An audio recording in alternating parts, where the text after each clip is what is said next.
GST क्या है? GST के अंदर रिटर्नें कौन कौन सी फाइल करनी होती है, जीएसटी रेट्स क्या क्या रहते हैं, या जीएसटी कब और किस पर्सन को लेना मैंडेटरी हो जाता है, और 2026 के अंदर क्या क्या न्यू रूल, क्या न्यू अपडेट आई है। अगर आपके पास जीएसटी नंबर है या आप जीएसटी नंबर लेने के बारे में सोच रहे हैं तो यह वीडियो आपके लिए बहुत महत्वपूर्ण हो सकती है, तो इस वीडियो को कंप्लीट जरूर देखिएगा। जीएसटी क्या है? जीएसटी हमारा इनडायरेक्ट टैक्स है जो हमारे गुड्स और सर्विस पे लगता है। जो हमारा जीएसटी है यह VAT, service tax, excise duty and other central and state tax को रिप्लेस करके है। जो हमारा जीएसटी है यह 1 जुलाई 2017 से लागू हो गया था। जीएसटी के अंदर जो हमें जीएसटी नंबर मिलता है यह हमें 15 डिजिट का मिलता है। जो हमारे पहले 2 डिजिट होते हैं वह हमारे स्टेट कोड होता है। आगे की जो हमारी 10 डिजिट होगी वह हमारा पैन नंबर होगा। जो उसके बाद जो हमारी 3 डिजिट होगी वह हमारे बिजनेस से रिलेटेड होते हैं। जीएसटी हमारा वन नेशन वन टैक्स है। पहले क्या होता था, हर स्टेट के अंदर अलग अलग टैक्स लगता था स्टेट वाइज। जो हमारा जीएसटी है इसके अंदर हर स्टेट के अंदर जो टैक्स रेट है वह सेम हो गया था। सपोज करो कोई हमारा प्रोडक्ट ए है जिसकी जीएसटी रेट 5% है, वह हरियाणा में भी 5% रहेगा, दिल्ली में भी 5% रहेगा, महाराष्ट्र में भी 5% रहेगा, बल्कि जितने भी इंडिया की स्टेट है सभी स्टेट के अंदर उसका जीएसटी रेट जो रहेगा वह 5% ही रहेगा, जबकि पहले स्टेट वाइज अलग अलग होता था। जीएसटी रजिस्ट्रेशन कब मैंडेटरी हो जाता है? सबसे पहले हम बात करेंगे टर्नओवर लिमिट की। अगर आपकी गुड्स की टर्नओवर 40 लाख से ऊपर की हो जाती है तो आपको जीएसटी नंबर लेना मैंडेटरी हो जाता है। वहीं अगर आप सर्विस दे रहे हो और आपकी सर्विस की रिसिप्ट 20 लाख से ऊपर की हो जाती है तो आपको जीएसटी नंबर लेना मैंडेटरी हो जाता है। यहाँ पे कुछ स्पेशल स्टेट्स है जहाँ पे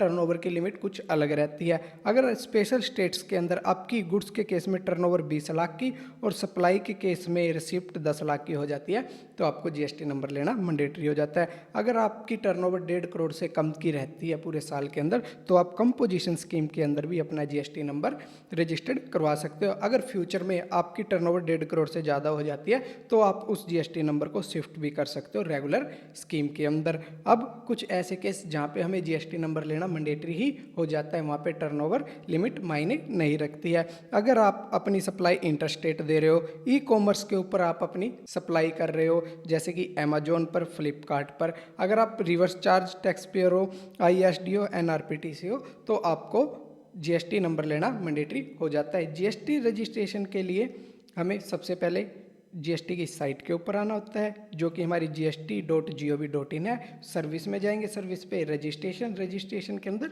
न्यू रजिस्ट्रेशन का ऑप्शन मिलेगा, वहाँ पे हम अपना न्यू रजिस्ट्रेशन करवा सकते हैं। इसके लिए हमें आधार ऑथेंटिकेशन मैंडेटरी होता है जो कि हमारा 21 अगस्त 2020 से स्टार्ट किया था। यह प्रोपराइटर का होता है। अगर आपकी पार्टनरशिप फर्म है तो किसी एक पार्टनर को आधार केवाईसी करवानी होगी। और जो हमारी जीएसटी के लिए गवर्नमेंट फीस होती है यह 0 रहती है। गवर्नमेंट हमसे किसी प्रकार की कोई फीस चार्ज नहीं करती है जीएसटी रजिस्ट्रेशन के लिए। और जो हमारा जीएसटी नंबर है वह कितने डेज़ के अंदर आ जाता है? 7 से 21 डेज़ के अंदर जो हमारा जीएसटी नंबर है वह हमें अप्रूव हो जाता है।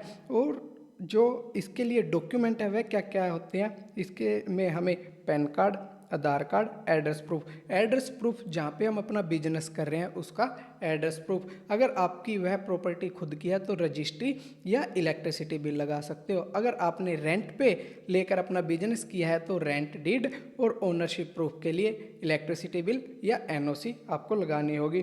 फ़ोटो और बिजनेस कॉन्स्टिट्यूशन, आपका बिजनेस का नाम, क्या आप बिजनेस करना चाह रहे हो, क्या क्या प्रोडक्टों का बिजनेस करोगे, वह सभी डिटेल हमें जीएसटी रजिस्ट्रेशन के अंदर एंटर करनी होती है। जीएसटी रजिस्ट्रेशन मिलने के बाद जो सबसे इम्पोर्टेंट काम हमें करना होता है और जो सबसे पहला काम होता है वह हमें बैंक डिटेल अपडेट करना होता है। अगर आप बैंक डिटेल अपडेट नहीं करते हैं तो आपका जो जीएसटी नंबर है वह भी कैंसिल हो सकता है। जीएसटी रजिस्ट्रेशन मिलने के बाद हमें 30 डेज़ का टाइम दिया जाता है अपनी बैंक डिटेल अपडेट करने का। अगर आप 30 डेज़ के अंदर अपना बैंक अकाउंट अपडेट नहीं करते तो आपका जीएसटी ऑटोमेटिक ही सस्पेंड हो जाता है। अगर आप जीएसटी के अंदर बैंक डिटेल अपडेट नहीं करते हैं तो भी आप जीएसटी में किसी भी प्रकार की कोई भी वर्किंग नहीं कर सकते, ना ही कोई अमेंडमेंट डाल सकेंगे, ना ही आप रिटर्न फाइल कर सकेंगे। इसीलिए जीएसटी के अंदर हमें सबसे जो इम्पोर्टेंट काम होता है वह बैंक अपडेट करना होता है जीएसटी रजिस्ट्रेशन मिलने के बाद।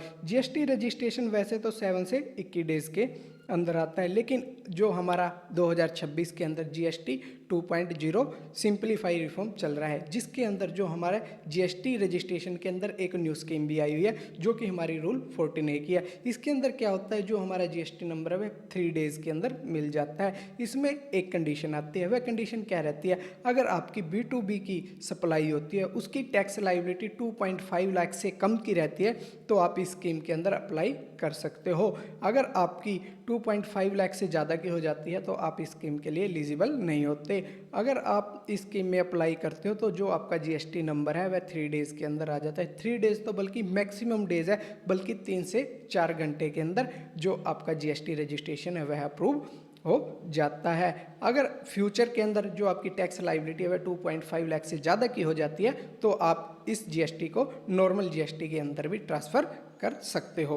अब हम बात करेंगे जीएसटी के अंदर रेट क्या क्या रहते हैं। जो 2026 के अंदर हमारी जीएसटी के अंदर रेट है वह 0%, 5%, 18% और 40% है। जब हमारा जीएसटी स्टार्ट हुआ था तो जो हमारा जीएसटी रेट 12% भी था, एक 28% भी था। जो हमारी 56 काउंसिल मीटिंग हुई थी उसमें इन दोनों को ख़त्म कर दिया गया है। इनको मर्ज करके 5 और 18% के अंदर ही मर्ज कर दिया गया था। और जो हमारा अब जीएसटी 2.0 चल रहा है, इसमें जो हमारी जीएसटी के रेट है वह 4 ही है। अब हम बात करेंगे टाइप्स ऑफ रिटर्न भी। जीएसटी के अंदर हमें कौन कौन सी रिटर्नें फाइल करनी होती है। सबसे पहले हम बात करेंगे रेगुलर टैक्स पेयर की। जो हमारे रेगुलर टैक्स पेयर है उन्हें हमें R1 फाइल करनी होती है, 3 भी फाइल करनी होती है। R1 जो हमारी होती है वह आउटवर्ड सप्लाई की होती है, जो हमने सेल किया उसकी डिटेल हमें जीएसटी R1 के अंदर देनी होती है। जो हमारी जीएसटी R3 भी होती है यह टैक्स की समरी होती है। जो हमने सेल की वह समरी आएगी इसके अंदर, जो हमने परचेज की उसकी समरी आएगी। उन दोनों के एडजस्टमेंट के बाद अगर हमारा कोई टैक्स पेबल निकलता है तो वह टैक्स भी हमें जीएसटी R3 के अंदर ही पे करना होता है। अब हम बात करेंगे जीएसटी R9 जो कि हमारी एनुअल रिटर्न होती है। जो हमने मंथ वाइज या क्वार्टर वाइज R1 और 3 भी फाइल किया उनकी कंसोलिडेट रिटर्न होती है जो कि एनुअल रिटर्न होती है। और जो 9C है वह हमारी जीएसटी R9 की रिकंसलेशन स्टेटमेंट होती है। जो हमारी CMP 08 है यह कंपोजिशन डीलर के लिए रहती है, यह क्वार्टरली रिटर्न होती है। जीएसटी R4 हमारी कंपोजिशन डीलर की एनुअल रिटर्न होती है। जीएसटी R7 जो है यह टीडीएस डिडक्टर के लिए होती है। अभी उन्होंने किन किन का टीडीएस डिडक्ट किया है उसकी डिटेल उन्हें इस जीएसटी R7 के अंदर एंटर करनी होती है। अब हम बात करेंगे जो हमारी ये रिटर्न है इनकी ड्यू डेट क्या रहती है।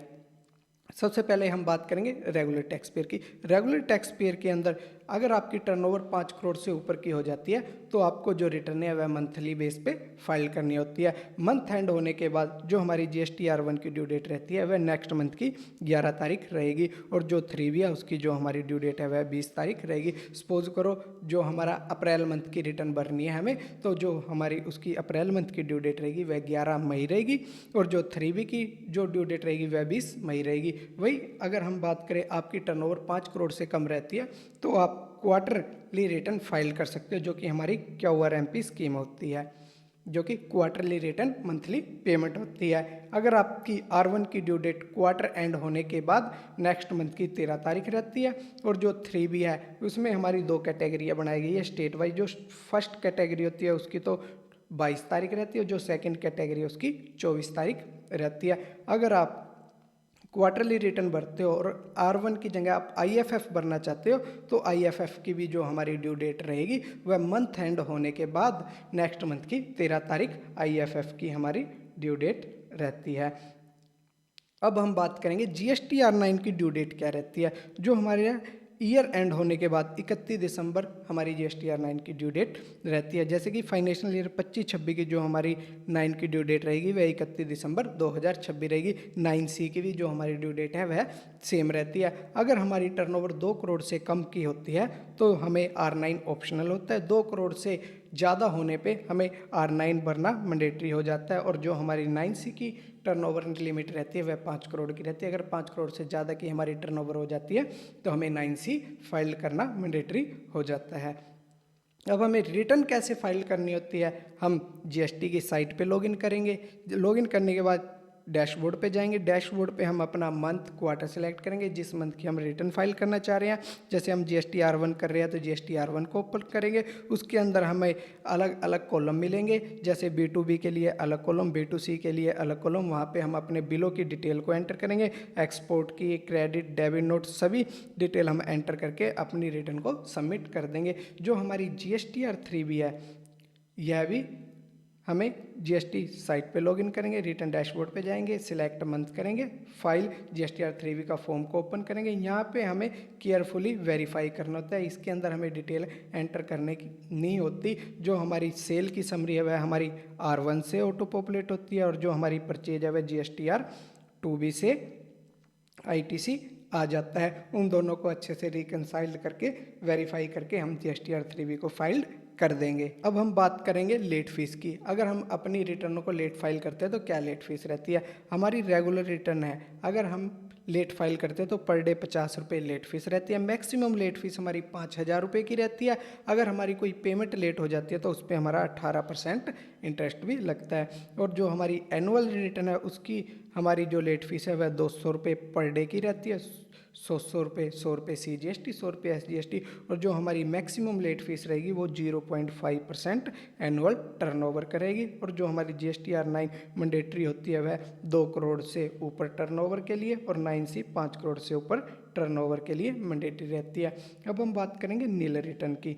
जो GST रजिस्ट्रेशन लेने के बाद हमें GST की रिटर्न फाइल करना मैंडेटरी होता है, चाहे हमारी सेल हो या ना हो। हमें जीरो सेल पे भी अपनी रिटर्न को फाइल करना होगा। अगर आप रिटर्न फाइल नहीं करोगे तो आप पर लेट फीस एप्लीकेबल हो जाएगी। नील केस के अंदर जो हमारी लेट फीस रहती है वह 20 रुपये पर डे की रहती है। अगर और यह मैक्सिमम लेट फीस हमारी 500 रुपये तक रहती है। 250 रुपये CGST, 250 रुपये SGST।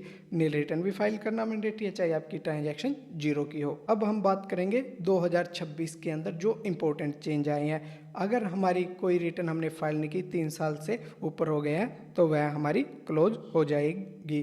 R1, 3B, R9 कोई भी फॉर्म है 3 साल से ऊपर हो गया है तो वह हमारा फॉर्म क्लोज हो जाएगा। अब हम बात करेंगे IMS डैशबोर्ड, जो कि हमारा टू बी रिकनसाइल्ड के लिए होता है, जहाँ पे हमें बिलों को एक्सेप्ट रिजेक्ट करना होता है। अगर आप बिलों को एक्सेप्ट रिजेक्ट नहीं करते हैं, नो एक्शन करते हैं, तो आपने रिटर्न फाइल कर दी तो वह ऑटो एक्सेप्टेड हो जाते हैं, जो कि हमारा अक्टूबर 25 से स्टार्ट हो गया था। 2026 के अंदर जो हमारी GSTR 3B है वह भी लॉक हो गई है। जो हमारी GSTR 2B है वह 14 तारीख को जनरेट होती है। नेक्स्ट मंथ एंड होने की नेक्स्ट मंथ की 14 तारीख को जनरेट होती है, और उसी तारीख से जो हमारा GSTR 3B है वह ओपन होता है। अब हम बात करेंगे तंबाकू सिगरेट क्लासिफिकेशन। इनके ऊपर 1 फरवरी 2026 से जो GST रेट है वह 40% कर दिया है, और जो GST लगेगा वह भी MRP पे लगना स्टार्ट हो गया है 1 फरवरी 2026 से। अब हम बात करेंगे स्पेशल स्टेट्स की, जिन पे हमारी GST रजिस्ट्रेशन लेने की टर्नओवर लिमिट कम हो जाती है। जो हमारी रेगुलर स्टेट है उनके अंदर तो जो हमारी टर्नओवर लिमिट है गुड्स के केस में 40 लाख है, सर्विस के केस में रिसिप्ट की 20 लाख है। स्पेशल रेट के अंदर सर्विस 10 लाख, गुड्स की 20 लाख। वह कौन कौन सी स्टेट है? जम्मू कश्मीर, हिमाचल प्रदेश, उत्तराखंड, सिक्किम, अरुणाचल प्रदेश, नागालैंड, मणिपुरम, मिजोरम, त्रिपुरा, मेघालय और असम। ये स्पेशल स्टेट्स है जहाँ पे हमारी GST की टर्नओवर लिमिट कम है, जो गुड्स के केस में 20 लाख की है और सर्विस के केस में 10 लाख की है। आज की इस वीडियो के अंदर हमने GST registration, GST rate, GST की रिटर्नें, GST रिटर्नें लेट फाइलिंग पे क्या लेट फीस लगती है, कौन कौन सी रिटर्नें हमें फाइल करनी है, उसकी सभी डिटेल हमने चेक की है। आई होप आपको यह वीडियो अच्छी लगी होगी। लाइक ज़रूर करना।